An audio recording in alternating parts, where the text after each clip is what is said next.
Don't play with it, don't be dishonest. Ay, still not understand. Hello sa mga mommies, sa mga soon-to-be mommies, at sa mga gustong maging nanay katulad ko.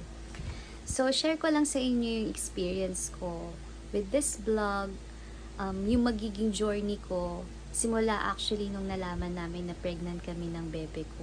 Iba kasi yung plano ni Lord. Actually, hindi ko in-expect din talaga na magbubuntis ako kasi nagsicycle kami. And I've been using yung app na ipapakita ko sa inyo later for almost 2 years na. Talagang blessing to. Parang nung as time goes by, nare-realize namin na magiging mahirap yung journey namin together as a family and as parents, as new parents. Pero alam mo yon, yung mga fears namin, yung mga worries namin, napapalitan ng happiness at saka excitement. Unang-una, gusto kong i-share yung app na ginagamit ko na possible din naman maka-help to sa inyo, no? Kasi pwede rin tong pang-monitor talaga ng pregnancy kasi 'di ba kahit sa mga medical exams natin, usually pag babae ka kasi tinatanong kung kailan yung last menstruation mo, 'di ba? Pwede mo rin siyang gamitin as guide para hindi ka na mag-aalala pa kung kailan yung last, ganyan. So, eto yun, papakita ko sa inyo. Na-download ko lang to sa Play Store. Yan yung app na yun, Pinkbird. So, yan, as you can see, 17 days na akong delayed. So, eto, papakita ko lang sa inyo yung record ko before, no? Ito pala sa report. Ayan. So, yan, makikita, di ko kasi masyadong mapakita kung kailan ako nag-start. Pero dito is nag-start ako ng March 9, 2022. Gusto ko na ipakita na 2 years ko na siyang ginagamit. So, dyan, makikita mo yung cycle length mo. Like ako pa bago-bago, 31, 28, 27, 29, 28, 31, 30. So, yung tinanong ako ng doctor kung regular ba ako or irregular. Actually, hindi ko talaga alam kung regular ako or irregular. Ang iniisip ko, regular ako kasi monthly ako nagkakaroon. And, yun nga, pag nadidelayed ako, usually kapag bumibigat yung katawan ko, ganyan, o kaya na-stress ako, yun yung mga mostly nakita kong reason bakit minsan nadidelayed yung menstruation ko. Pero, ang pinakamatagal ko na kasing nadidelayed is 5 days lang talaga. Hindi pa ako lumalagpas doon. So, yan dito, makikita mo rin yung period length mo.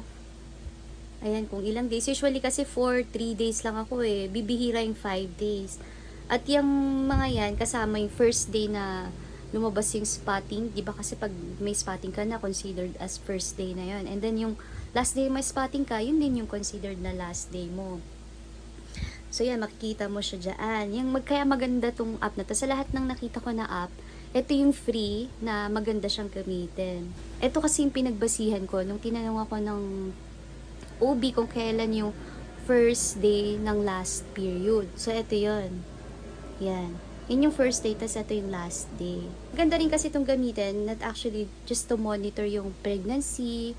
Pwede rin to sa mga anak ni na dalaga para yun nga, makita nyo din kasi kasi hindi naman porket na di-delayed ka, pregnant ka na eh. Possible din yun na may mga kung ano mang related sa menstruation na illnesses. So, maganda rin as a mom kasi yung mga anak natin, lalo na yun nga, yung mga babae at teenagers, hindi pa sila ganun ka-conscious sa mga gantong bagay. So, kayo as a mom, pwede nyo siyang gamitin, diba? So, yun. Yun nga, yun ang ginagamit namin na sumablay din kami. Pero, hindi ko iniisip na sumablay. Siguro nung una, kasi nga hindi naman kami nagpaplano pa na mag-anak. We call it as a blessing na lang. Kasi talagang perfect timing siyang maituturing din. Though may fears nga at may mga worries kami sa lahat, sa gastusin, sa oras. Alam mo yun, yung pagpapalaki ng bata. Though may mga idea na rin naman kami kasi may mga pamangkin na kami, malalaki na din. Kahit papaano may counting experience na rin kami sa pag-aalaga. Pero syempre, nag-worry pa rin kami kasi iba pag ikaw na yung nagde-decide para sa kanila, ikaw na yung maglalaan talaga ng buong oras mo para sa kanila. So, iba na siya. Di ba nabanggit ko nga kanina, usually nade-delay din naman talaga ako ng 5 days. So, nung before 5 days pa akong delayed, hindi pa naman ako ganun nag-worry. Kasi, nakaka-feel ako na yung breast tenderness, and then may konting kirot ng puson, yung mga signs na usually nagkakaroon ako before ako magkaroon ng period. So, hindi ko iniisip na buntis ako. Nung nag-April 6, April 7, meron kasi kaming inatenan niya na seminar for couples ni bebe ko. So, yun, ng April 6, delayed pa din ako. 7, delayed pa din ako. Tapos yun, pinag-uusapan namin, actually, nung 6 days na pinag-uusapan namin na what if nga pregnant ako, ganyan. Tinitake ko na yun in consideration kasi nga, never naman akong nadidelayed ng more than 5 days. So yun, na nag-delayed ako ng 6-7 since nasa seminar kami, wala kaming time para bumili ng pregnancy test just to confirm nga kung pregnant kami. And nasa Antipolo kami, bawal din yung cellphone, kasi nga, maganda rin yung activity na yun eh. Hopefully, ma-share ko din siya sa inyo someday. Yun nga, nung 8, kasi 7 day yung April 7 yung last day namin dun sa seminar. So, April 8, hindi pa rin ako nagkaroon. So, that was my 8 days na delayed ako. So, yun. Nung kinagabihan, nag-decide na kami na bumili ng pregnancy test. And then, the following day, morning, ayun. Ay, actually, ito pala, pakita ko pala sa inyo yung pregnancy test na nabili ko. Sa Mercury ko siya binili. Ito, dalawa yung binili ko na pregnancy test. Yan, itong brand na to. Tsaka ito. Ito mura lang siya eh. Parang wala pa siyang 100 pesos. Ito yung ata na 100 pesos. Specimen, yan yung dropper. Para kumuha ng specimen, ng urine. Tapos ipapatak mo siya dyan ng 3 beses. As in, drop lang na maliliit. Kasi dati nung gumamit ako nito, epic. Kasi sobrang napadami yung lagay ko. So, wala. Nag-error yung mismong test kit. Yan. Kapag may 2 lines, positive. Pag isang line, negative. Tapos invalid pag negative na nakatapat sa C, yun. Negative yun. Pag yung line nakatapat sa C, negative. Tapos invalid siya kapag ganyan lang, yung walang line na lumabas. Or kapag tumapat siya sa letter T. Yung dati ko yan, ganyan no. As in, walang lumabas. Kasi nga napadami yung lagay ko nung urine. So, eto nga. Tapos nakalagay kasi dito, you need to wait at least 5 minutes. Within 5 minutes pala, sorry. So, yun sa akin siguro wala pang 1 minute after ko maglagay ng specimen. Uunti-unti na siyang lumabas yung line. So, ito yung una kong tinik. Itong brand na to. Then, after siguro wala pang minute, trinay ko na din yung isa. So, pareha siyang positive. Yun, nung nag-positive na, yung feeling ko, mas more on happy ako na, oh my God, magkaka-baby na kami. 33 na ako. Si Pao naman, yung baby ko naman, 35 years old na siya. Actually, wala sa plano, tas takot pa kami magbuntis kasi nga may mga edad na kami. Tsaka, alam mo, hindi namin alam kung hanggang saan pa namin kayang maalagaan yung magiging anak namin. Nag-positive yung result, nasa CR pa lang ako. Parang excited na ako. Yung halo-halong emosyon na happy ka, na excited ka, ganyan. Tapos, after nun, pinakita ko na kay Pao. Wala siyang reaction kasi parang napabuntong hininga na lang siya. Na, yan nga, paulit-ulit ako kasi wala nga sa plano. Tsaka may mga iba kasi din kaming plano na gusto naming gawin. Hindi ito kasama pa sa ngayon. Habang nag-uusap na kami, ganyan. Yung nakita ko na na-excite din siya, naging happy din siya, lalo na nung binabalita na namin, sinisimulan na namin balita sa mga family namin, sa friends namin. Ang una kasi namin tinawagan yung mama ko, yung kapatid ko, yung sister ko, tsaka yung brother ko, tapos yung kapatid niya din, yung mama niya, sino pa ba? Sila papa, yan. Una namin sinabihan talaga yung mga kamag-anak namin, then yung mga close friends talaga namin na gusto din naming i-share. Nung nagtatawag na kami, dun ko na, kasi yun nga yung bebe ko, siya na nagsasabi, tawagan mo si ganito, si ganyan. So, naisip ko, excited na din siya, parang na-happy na din siya. Yung hindi pa kami totally nagsisink in na, ito na, may baby na tayo, magkaka-baby na tayo. Na, ito na yun pala, ganito pala yung pakiramdam. Parang, ini-enjoy lang namin yung moment na happy kami na, uy, ano pala yun, parang iba pala talaga yung feeling. So, masaya na kami na nagiging nanay at tatay kami sa mga pamangkin namin. Pero yun nga, nung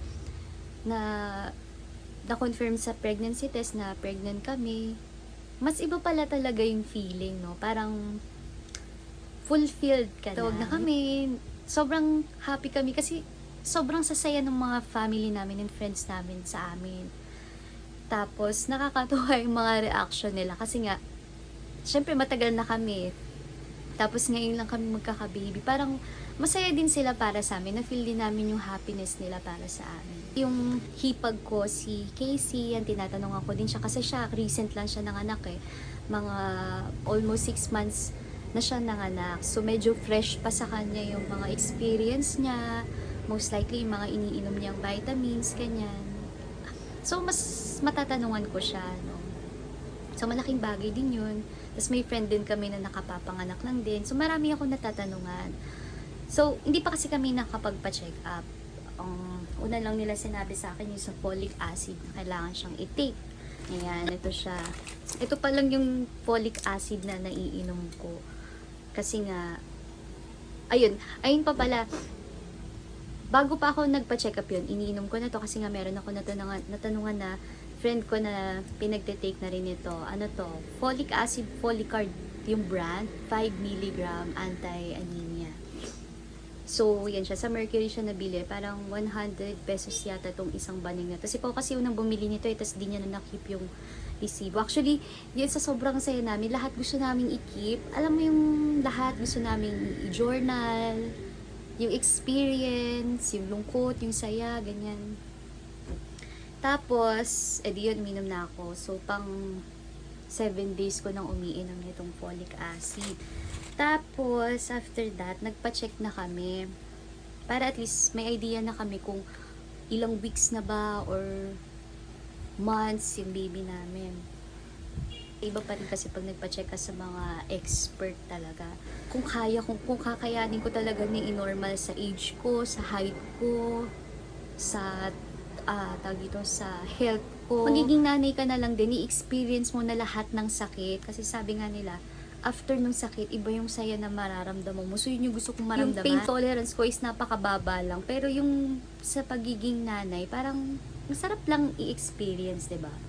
So, yun nga, nagpa-check up kami. Tapos, ang tinanong lang sa akin is yung first day ng last period. So, it's March 2.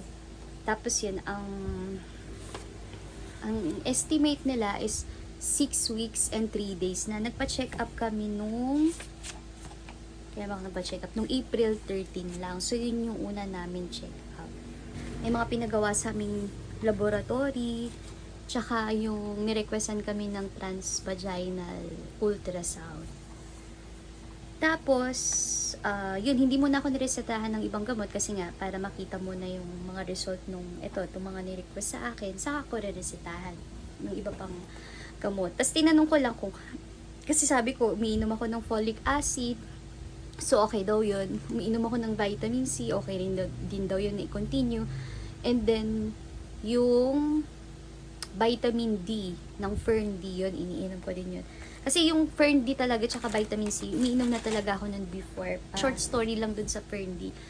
Umiinom ako nun kasi before, mama ko kasi nagbebenta nun ng Fern D. Tapos, pinatry niya sa akin. Kasi ako before, hindi talaga ako makahiga ng naka-flat. Lagi lang ako naka-side. Kung kaliwa or kanan, yun.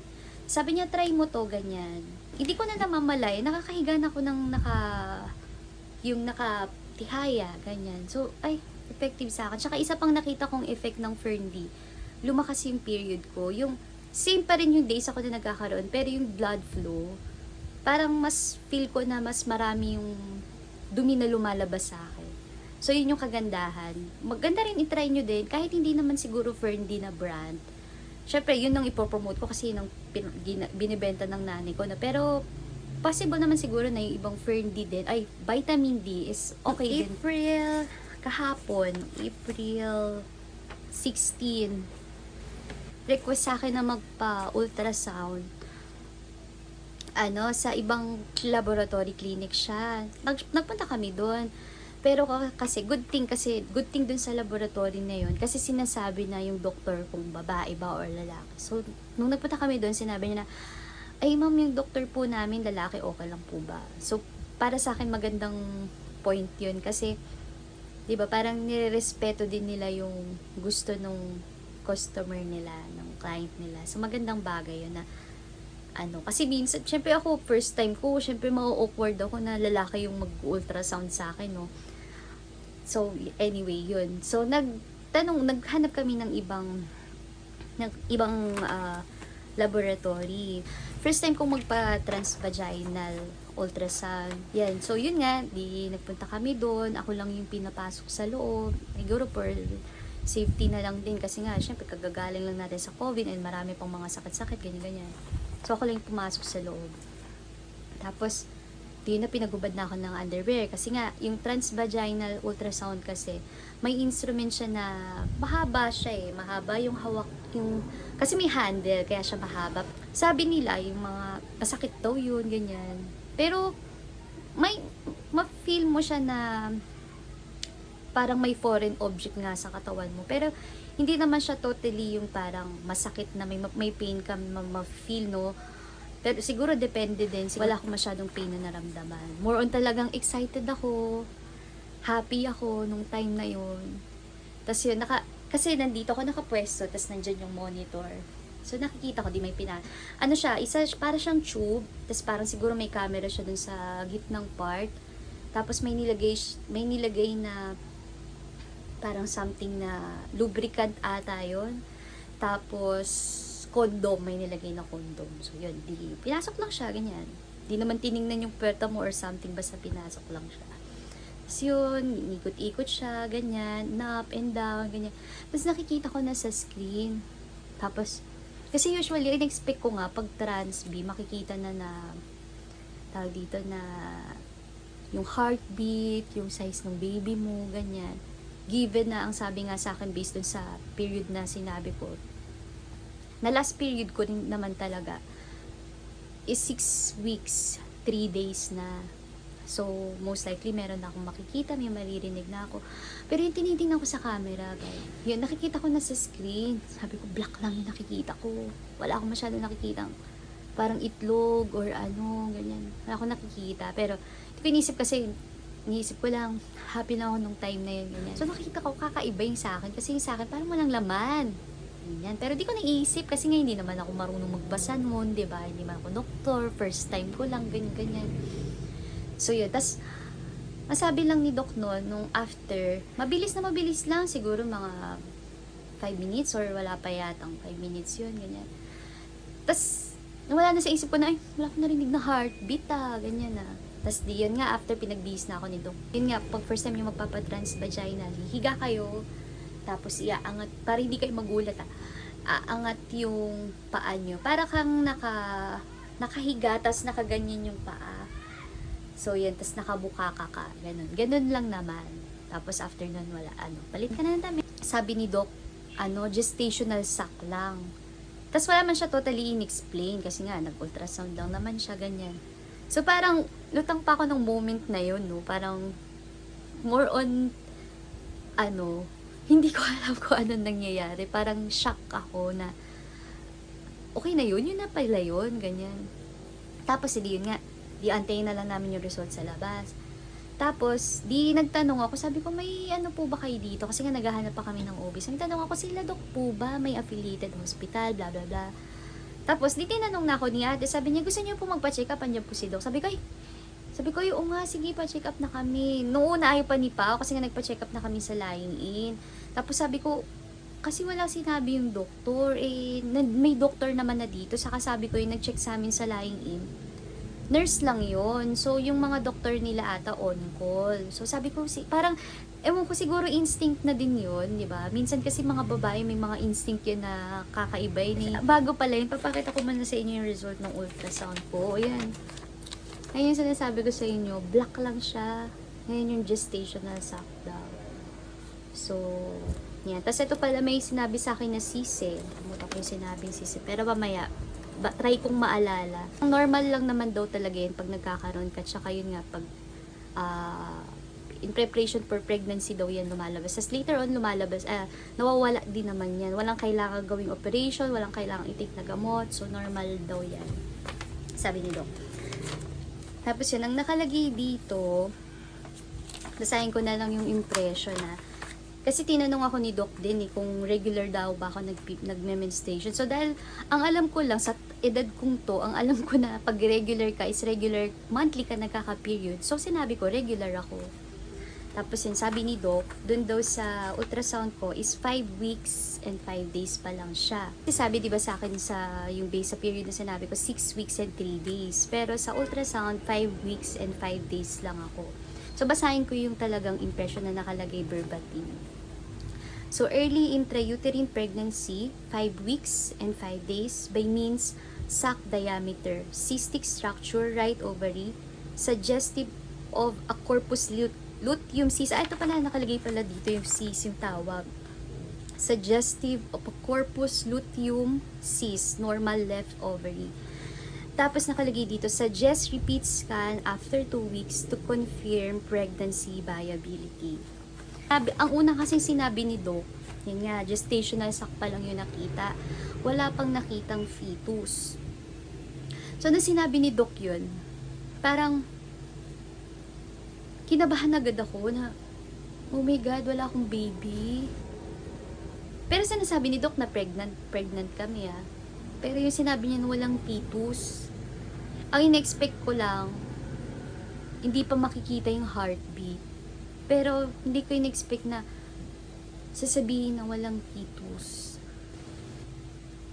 Ang pumasok lang talaga sa utak ko is, wala akong baby sa loob ng tiyan. Tinanong nga ako kung may nafe-feel ako, like, kung nag-bleed ba ako, kung may sumasakit ba sa akin, ganyan, parang cramps, ganyan. Sasabi ko, wala naman. Sinabi na dito, Doc, yung mga possibilities. So, yun nga, sabi niya una, magpa-ultrasound kami after 2 weeks. Baka kasi napaaga lang yung pagpapa-ultrasound namin. Yun nga, kasi baka talaga irregular ako. Hindi ko talaga maano yung tamang menstruation period ko. So, yun nga, baka maaga. Tapos may sinabi pa ulit si Doc. Sabi niya, possible kasi na pag halimbawa, after 2 weeks, nagpa-ultrasound, tapos wala pa rin makita. So, ano na siya, ano ba yung sabi ni Doc na term? Unembryonic pregnancy. So, parang kumbaga, bugok yung nabuong baby. Hindi tumatak sa utak ko nung unang sinabi ni Doc na after 2 weeks pa ultrasound, possible na early, ganyan. Parang tumatak sa isip ko agad na, yun nga, parang negative, parang false positive lang yung pregnancy namin. Nalungkot ako nung narinig ko yun, parang, alam mo yun, yung kanina lang happy ka, excited ka, ganyan. Tapos parang nabingi ka na sa lahat ng naririnig mo sa paligid mo. Kasi, yun parang inagad. Ako talaga minsan ganun Hindi ko talaga maiwasan na pag may narinig na akong malungkot na nababother na ako. Parang nalulungkot na talaga ako nung time na yun. Si Pao, na-feel ko din na malungkot siya, ganyan. Kasi excited na din siya Excited talaga kami bago pa kami pumunta dun sa clinic.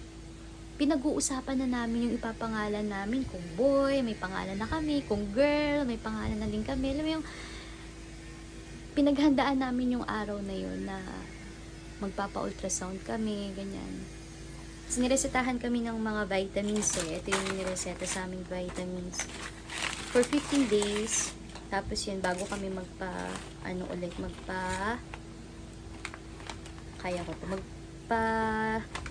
transvaginal ulit. So, ito yung nireseta sa akin ni Doc.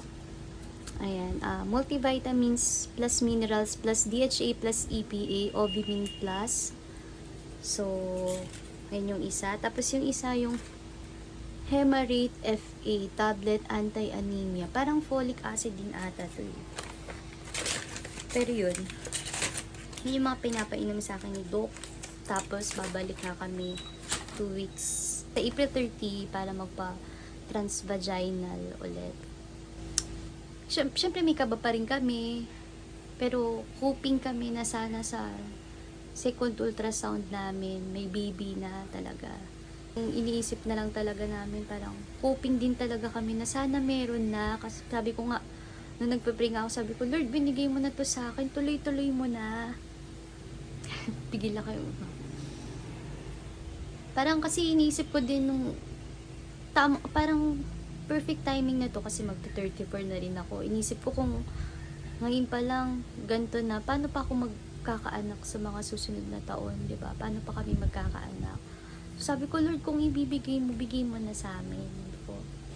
So, ngayon, simula kahapon hanggang ngayon, at sa mga susunod na araw, hoping kami na sana sa second ultrasound namin may makita ng fetus, at bukod dun, sana hindi lang fetus yung makita yung fetus na healthy. At yun, good thing lang din naman na talagang hanggang ngayon wala pa naman ako nararamdaman na kahit anong red flag, like yung bleeding nga, may mga masasakit na cramps, kanyan, wala naman ako na-feel. So, positive lang kami na yun, medyo parang tumagal lang yung paghihintay namin kasi para ma-confirm talaga na pregnant talaga kami.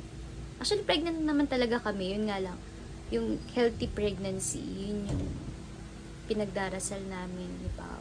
Ipag-pray nyo din na maging safe yung baby namin, na meron talaga siya, na may fetus talaga, na hindi siya bubok. Yun. And yun nga, ginawa ko lang din tong video na to para i-share yung experience ko na if ever may mga katulad ko na nangangarap maging mommy or magiging mommy na na-discover nila na pregnant sila at na-experience yung ganito na sa ultrasound, walang fetus, huwag muna kayong malungkot. Usually kasi at least 6 days, yung iba pa nga 7-8 weeks, yung para sure na talaga na may makikitang fetus, heartbeat ng baby. So yun, gusto ko lang sabihin sa inyo na huwag muna kayong masyado mag-worry. Actually, hindi mo talaga maiiwasan na mag-worry. Kasi lalo na pag na-excite ka na happy ka na sa mga iniisip mong yung mga future plans nyo na may baby na kayo, di mo rin talaga maiiwasang mag-worry. Pero yun nga, kapit lang tayong mga mommy na huwag tayong mawawalan ng pag-asa at tiwala kay Lord na hindi niya tayo pababayaan. Binigay niya sa atin to at alam mo yun, hindi hahayaan ni Lord na masaktan tayo, di ba? Gusto niya maging matapang lang tayo palagi. At gusto niya wag tayong bibitaw sa kanya. Next time, isi-share ko sa inyo after ko magpa-second ultrasound. I-share ko sa inyo yung magiging result para at least, diba, aware din kayo. Lalo na yun nga sa mga first time mom na katulad ko. Thanks for watching. Bye-bye! God bless!